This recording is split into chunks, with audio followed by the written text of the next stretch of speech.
உலகம் முழுவதும் இருக்கின்ற கத்தோலிக்க திரு அவையின் திருத்தந்தையாக போப் பிரான்சிஸ் அவர்கள் 12 வருட காலமாக நமது கத்தோலிக்க திருச்சபையை வழிநடத்தியவர்.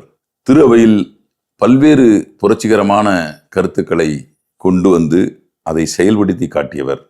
போன வருடம் 30ஆம் தேதி, அதாவது நவம்பர் மாதம் 2024ஆம் ஆண்டு அனைத்து மத தலைவர்களோடு சந்திக்கின்ற வாய்ப்பை பெற்றேன்.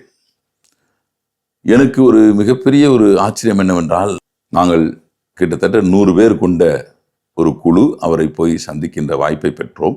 அப்போது அங்கு போகின்ற பொழுது எந்த செக்கியுமே இல்லை. ஒரு இடத்தில் மட்டும் நிறுத்தி ஏதாவது பொருட்களை வைத்திருந்தால் வைத்துவிட்டு செல்லுங்கள் என்று ஒரு அறிவுரை மட்டும் சொன்னார்கள். அப்போது எங்களோடு வந்திருந்த ஒரு சீக்கிய மத குரு, அவர்களுடைய மத அடிப்படையிலே ஒரு வாள் வைத்திருந்தார். அந்த வாள் வைத்திருந்த பொழுது, எதற்காக இங்கே நிற்கிறீர்கள் என்று நான் கேட்டேன். உள்ளே செல்லாமல் ஏன் இங்கே நிற்கிறீங்க அப்படின்னு கேட்டோன்னு, மெய்காப்பாளர்கள் என்னை ஓரம் கட்டி நிறுத்தி வைத்துள்ளார்கள். காரணம், நான் இந்த வாள் வைத்திருப்பது அவர்கள் பார்த்து என்ன என்று கேட்டார்கள். வாள் ஒரிஜினல் வாள் என்று சொன்னவுடன் நிறுத்தியிருக்கிறார்கள் என்று சொன்னார்.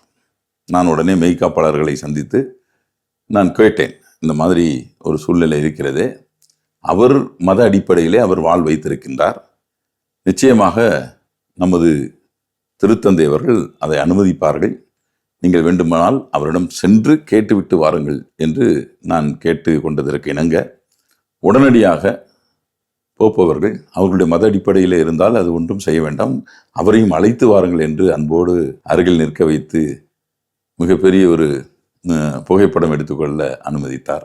எனக்கு ஒரு 10-15 நிமிடம் பேசுவதற்கு வாய்ப்பு கிடைத்தது.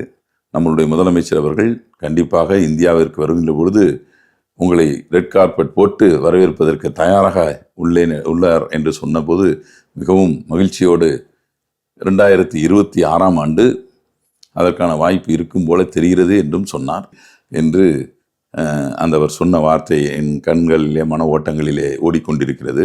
நம்முடைய தமிழ்நாட்டினுடைய முதலமைச்சர் அவர்கள் நமது சிறுபான்மையினுடைய அமைச்சராக விளங்கக்கூடிய ஆவடி SM நாசர் அவர்களையும் என்னையும் சட்டமன்ற உறுப்பினர் என்ற வகையிலே என்னையும் நீங்கள் போய் இறுதி மரியாதை செலுத்திவிட்டு வாருங்கள் என்று எங்களை பணித்திருக்கிறார்கள்.